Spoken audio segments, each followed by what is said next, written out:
Hello ক্রিপ্টোবাসী, আসসালামু আলাইকুম। কেমন আছেন? আমি কিন্তু অনেক ভালো আছি। ভালো লাগার কারণটা একটু পর বলতেছি। তার আগে আপনাদের একটা গুড নিউজ দিই। আর তা হচ্ছে এখন থেকে আমি প্রতি সপ্তাহে ক্রিপ্টো উইকলি নিউজ নামে একটা সেশন করব, যেখানে ওই এক সপ্তাহের মধ্যে পুরো ওয়ার্ল্ডে ক্রিপ্টোকারেন্সি নিয়ে যা ঘটবে আর যেসব নিউজ হবে তা নিয়ে আলোচনা করব। এর ফলে আপনাদের কিছু ব্যাপার ক্লিয়ার হবে, যেমন পুরো ওয়ার্ল্ডে ক্রিপ্টোকারেন্সি নিয়ে কি ভাবতেছে আর আপনি কি ভাবতেছেন। আর একটা বিষয় হচ্ছে আপনার ট্রেডিং করতে খুব সুবিধা হবে, অর্থাৎ কোন কয়েনটা ভালো বা কোন কয়েনটা খারাপ, আর কোন কয়েনটা হোল্ড করলে আপনি ফিউচারে ভালো রিটার্ন পাবেন। এবার আমার ভালো লাগার কারণটা একটু বলি। সো আমি এই সপ্তাহে ঘটে যাওয়া কিছু নিউজ থেকে 5টা নিউজ সিলেক্ট করছি এবং ফর্চুনেটলি সব কটা ভালো নিউজ। সো প্রথমে আমরা নিউজগুলো একটু দেখে নিই। সেটা হচ্ছে, প্রথমটা হচ্ছে টেনেসি সিটি, যেটা আমেরিকা একটা শহর। ওরা ভাবতেছে ট্যাক্স পেমেন্টের জন্য ওরা বিটকয়েন ইউজ করবে। আর সেকেন্ডলি হচ্ছে, প্যারাগুয়ের পলিটিশিয়ান রেজালা অ্যানাউন্স করছে big day coming for bitcoin, অর্থাৎ বিটকয়েনের জন্য বড়দিন আসতেছে, যেটা আমি একটু পর অ্যানালাইসিস করব। আর থার্ড থিং হচ্ছে, ভিসা রিপোর্ট করছে 2021-এর জুন পর্যন্ত 1 বিলিয়নেরও বেশি ক্রিপ্টো স্পেন্ড করা হয়েছে। ওয়াও। আর ফোর্থ নিউজ হচ্ছে আপনার, Visa approve Bitcoin spending card in Australia, যেটা হচ্ছে একটা বিটকয়েন ডেবিট কার্ড আসলে। আর লাস্ট নিউজ হচ্ছে, PayPal increase crypto purchase limits to $1 lakh. Okay, যেটা আগে $20,000 ছিল উইকলি। ওকে, আমরা একটু ডিটেলসে অ্যানালাইসিস করি এরপর। টেনেসি হচ্ছে আমেরিকার একটা লার্জেস্ট সিটি। আর ওই সিটির মেয়র কংগে টুইট করে জানাচ্ছে তারা ট্যাক্স পেমেন্ট হিসেবে বিটকয়েন অ্যাকসেপ্ট করতে পারে। এর একটা সুন্দর লজিক উনি দিছে আর একটা টুইট করে, এটা হচ্ছে প্রথম টুইট যেখানে উনি বলছে যে তারা ট্যাক্স পেমেন্ট হিসেবে বিটকয়েনকে অ্যাকসেপ্ট করবে। আর এর লজিকটা দিচ্ছে সে আরেকটা টুইটের মাধ্যমে, যেটা এখানে আমি একটু পড়ে শোনাচ্ছি। Why do we accept inflation? Why don't we demand more from our federal government? 6.3% in 2 years, 172.8% in my lifetime. Every year our dollar is worthless. আমি প্রথমে আপনাকে ইনফ্লেশন ব্যাপারটা একটু ক্লিয়ার করি। ধরুন আপনি 80 টাকায় একটা আপেল কিনতেন, আর এখন সেই আপেল কেনার জন্য আপনার 100 টাকা দেওয়া লাগতেছে। এই যে আপেল কেনার জন্য আপনার এখন বেশি দেওয়া লাগতেছে, এটাই হচ্ছে ইনফ্লেশন। আর ডলারের ক্ষেত্রে গত 2 বছর ইনফ্লেশন রেট হয়েছে আপনার 6.3%, যেটা লাইফ টাইম হিসাব করলে আপনার দ্বারা 172.8%। প্রতি বছর কিন্তু এই রেট একটু একটু করে বাড়তেছে। আর আমি কিছুদিন আগে একটা আর্টিকেল পড়ছি যেখানে বলা হয়েছে এই ইনফ্লেশন রেট 15%-এ দাঁড়াবে। আর এই ধারাবাহিকতায় আমি দেখছি, এই তো এখানে নিউজটা আছে, যেটা মায়ামির মেয়র সোয়ারেশ উনিও একটা প্রপোজাল দিচ্ছে, তারাও বিটকয়েনকে ট্যাক্স পেমেন্ট হিসেবে অ্যাকসেপ্ট করতে চাচ্ছে। এবং উনি আরো একটা গুড নিউজ দিচ্ছে, সেটা হচ্ছে উনি চাচ্ছে মায়ামিকে মাইনিং হাব করার জন্য, অর্থাৎ মাইনিং এর জন্য যে প্রধান কেন্দ্র সেটা হোক মায়ামি। আর উনি চায়নার যেসব মায়ারদেরকে আপনার চায়নায় কিছুদিন আগে আমরা দেখছি মাইনিংকে ব্যান করা হয়েছে, ওদেরকে উনি ওয়েলকাম করছে, কারণ যাতে ওনার মাইনিং হাবটা করার ক্ষেত্রে সুবিধা হয়। চায়নায় মাইনিংটা কেন ব্যান করছে এটা নিয়ে আমি একটা ভিডিও করছি, এটা আমি লিঙ্কটা ডেসক্রিপশন বক্সে দিয়ে দিচ্ছি, আপনি একটু দেখে নিতে পারেন।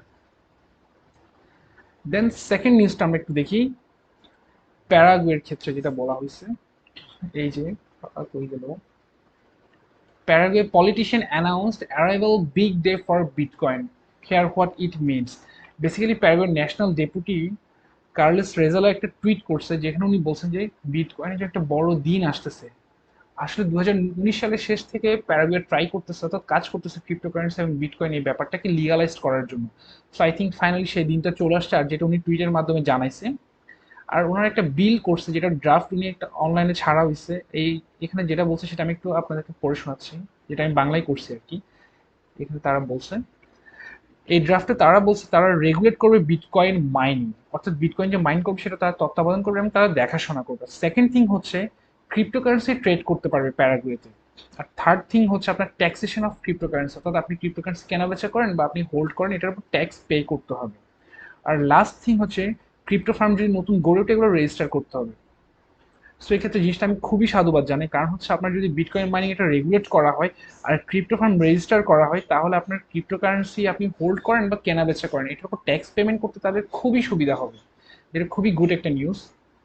আর থার্ড একটা নিউজ, সেটা হচ্ছে visa reports over $1 billion in crypto spending in H1 2021, অর্থাৎ তারা বলতে চাচ্ছে 2021 সালের জুন পর্যন্ত ভিসার মাধ্যমে তাই প্রায় $1 বিলিয়ন ক্রিপ্টো স্পেন্ডিং করা হয়েছে, যেটা খুবই গুড একটা নিউজ। আর ভিসা কিন্তু শুরুতেই ক্রিপ্টোকারেন্সির ব্যাপারে খুবই পজিটিভ, এবং তারা এই ক্রিপ্টোকারেন্সিটাকে এক্সপান্ড করার জন্য কাজ করতেছে, যার ফলে তারা অলরেডি 50টা মেজর কোম্পানি ক্রিপ্টো ইন্ডাস্ট্রির সাথে কাজ করতেছে এই ক্রিপ্টো কারেন্সির শিল্পটাকে বিকাশ করার জন্য।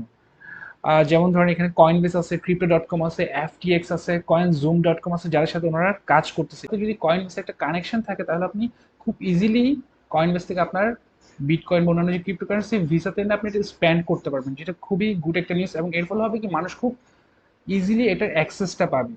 আপনার আপনার কোনো কিছু কেনাকাটা করতে, কোনো কিছু বিল পেমেন্ট করতে খুবই ইজি হবে। আর ফোর্থ নিউজ হচ্ছে এরই ধারাবাহিকতা আমরা যেটা দেখলাম, visa approve Bitcoin spending card for Australian startup crypto spend, অর্থাৎ ভিসা অ্যাপ্রুভ করতেছে বিটকয়েন ডেবিট কার্ড। প্রথমে আমি আপনাকে একটু বলি bitcoin debit card, normal debit কার্ডের কাজটা কি। ধরেন আপনার একটা অ্যাকাউন্ট আছে ব্যাংকে, যেটার অ্যামাউন্ট হচ্ছে আপনার ওখানে 10 লক্ষ টাকা আছে, এবং আপনার একটা ডেবিট কার্ড আছে যেটার সাথে ওই ব্যাংকের কানেকশন করানো থাকে। সো আপনি যখন ডেবিট কার্ডের মাধ্যমে কোনো কিছু কেনাকাটা করবেন, ওটার পেমেন্ট দিতে গেলে বা আপনি এটিএম বুথ থেকে যদি টাকা তুলতে যান, ওই অ্যাকাউন্ট থেকে টাকাটা কেটে নেওয়া হবে। সো বিটকয়েন ডেবিট কার্ডের কাজটাও সেম। এবং এই ভিসার ডেবিট কার্ড কিন্তু 4টা ক্রিপ্টোকারেন্সিকে প্রমোট করতেছে। সেটা হচ্ছে প্রথমে বিটকয়েন, ইথেরিয়াম, এক্সআরপি এবং বিটকয়েন ক্যাশ। এই পরে আস্তে আস্তে তার অন্যান্য কয়েনগুলো হয়তো অ্যাড করবে। সো এর মাধ্যমে আপনি যেটা করতে পারবেন তা হচ্ছে প্রফিটটা উইথড্র করতে পারবেন। আমি একটু ব্যাপারটা ক্লিয়ার করি। ধরেন আপনি $100 দিয়ে এক্সআরপি কয়েন কিনছেন এবং এর দাম বেড়ে এখন $150 হচ্ছে। সো আপনার হঠাৎ করে মনে হয়েছে যে আচ্ছা আমরা কিন্তু কেএফসি খাই না, আজকে একটু কেএফসি খাই। আপনি এখন কেএফসির একটা কম্বো প্যাকেজ কিনছেন যেটার দাম হচ্ছে $30। সো আপনি $30 পেমেন্ট দেওয়ার পর আরো $120 আপনার ভিসা কার্ডে থেকে যাবে। আবার আপনি মনে করতেছেন না আমি একা কেন খাবো, আমার ফ্যামিলি মেম্বার সবাইকে নিয়ে খাবো। So আপনি মনে করেন 5টা কম্বো প্যাকেজ কিনতেছেন, $30 করে হলে $150 করে আপনি খরচ করতে পারবেন। এটার বেসিক রিজনটা হচ্ছে বলার কারণ, ইউজ করার ক্ষেত্রে একটা ফ্লেক্সিবিলিটি আছে। আপনি যত খুশি তত ইউজ করতে পারবেন, কম ইচ্ছা হলে কম, বেশি হলে বেশি, অথবা পুরোটাও খরচ করতে পারবেন, যেটা খুবই সুন্দর একটা প্রসেস করতেছে তারা। আর লাস্ট নিউজ হচ্ছে PayPal increases crypto purchase limits to $1 lakh. আমি প্রথমত একটু বলি পেপাল জিনিসটা কি। পেপালটা হচ্ছে আমাদের বাংলাদেশের একটা বিকাশের মতো। সো বিকাশেও দেখবেন আপনি প্রতিদিন একটা লিমিট থাকে যে আপনি 20,000 টাকার বেশি ট্রানজ্যাকশন করতে পারবেন না। সো পেপালের একটা উইকলি ছিল, লিমিটেশন ছিল, সেটা হচ্ছে $20,000, যেটা এখন বাড়িয়ে $1 লাখ করা হয়েছে। এটা করার একটা রিজন, সেটা আসলে ক্রিপ্টো কারেন্সি নিয়ে মানুষের আগ্রহ দিন দিন বাড়তেছে এবং এটার ইউজ করার যে প্রসেস, এটাকে ইজি করার জন্য পেপাল এই উদ্যোগটা নিচ্ছে। আর পেপাল কি করছে এই জন্য কয়েন বেসের সাথেও পার্টনারশিপ করছে। এটার রিজনটা হচ্ছে কয়েনবেসের সাথে, যে কয়েনবেস হচ্ছে একটা ক্রিপ্টো এক্সচেঞ্জ, যেখানে আপনি ডলার কেনা বেচা করেন বা হোল্ড করেও রাখতে পারেন। আর পেপালের সাথে যদি এটা কানেক্ট করা থাকে তার মানে হচ্ছে পেপাল হচ্ছে একটা বিকাশের মতো, যেটার মাধ্যমে আপনি ক্যাশ ইন এবং ক্যাশ আউট খুব ইজিলি করতে পারবেন। ধরেন পেপালের মাধ্যমে আপনি ডলার ক্যাশ ইন করছেন, আর ডলারটার মাধ্যমে আপনি বিটকয়েন বা অন্যান্য ক্রিপ্টোকারেন্সি কিনতে পারবেন। আবার ক্যাশ আউট করতে চাইলে ডলার, বিটকয়েন বা অন্যান্য যে ক্রিপ্টোকারেন্সি আছে এগুলো সেল করে খুব ইজিলি ক্যাশ আউটও করতে পারবেন, যেটা খুবই সুন্দর একটা প্রসেস। এবং এর মাধ্যমে ধরা হচ্ছে পেপালের ইনকাম প্রায় অনেক বেড়ে যাবে, যেটা মান্থলি $200 মিলিয়ন, প্রায় 200 কোটি টাকার কাছাকাছি। সেটা খুবই সুন্দর একটা নিউজ, খুবই গুড নিউজ। সো এই তো আজকের গুড নিউজগুলো। সো আপনারা জানান আপনার কেমন লাগছে এবং আপনারা কি কি নিয়ে ভিডিও দেখতে চান আমাকে কমেন্ট সেকশনে জানান। আর হ্যাঁ, আপনারা যারা নতুন আসছেন আমার চ্যানেলে, সাবস্ক্রাইব করে আমার সাথে কানেক্টেড থাকুন আর লাইক দিয়ে আমাকে হেল্প করুন।